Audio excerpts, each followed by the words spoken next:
Le thème étant des textiles du continent africain.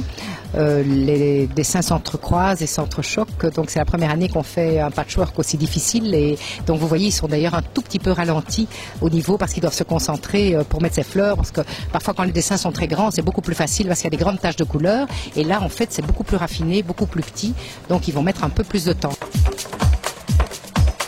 Ils ont les dessins, ils ont des numéros, ils ont un chef d'équipe, ils ont chaque fois un chef d'équipe et ils ont un morceau de tapis à faire, et ils ont chaque fois quelqu'un qui surveille derrière eux pour voir s'ils ne se trompent pas, parce qu'on peut se tromper très facilement, et ils partent d'un point et ils reviennent jusqu'au bout. Vous voyez, et à 7 heures ils reviennent jusqu'ici et ils montent au balcon voir leur œuvre. Le tapis a 2 jours de plus d'exposition cette année, puisqu'on a le 15 août qui tombe au milieu de la semaine, et dans ce thème on pouvait rajouter du sable, des écorces et des matières naturelles. Cette année il y a 650 000 fleurs et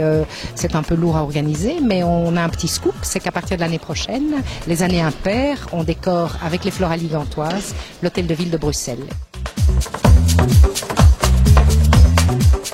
C'est une tradition, elle est bien antérieure à 1970, donc je crois que le premier a été fait en 1971, et c'est un échevin, une échevine de l'état civil de Bruxelles qui avait vu ça à Louvain et qui a eu l'idée géniale de le transposer à la Grand Place.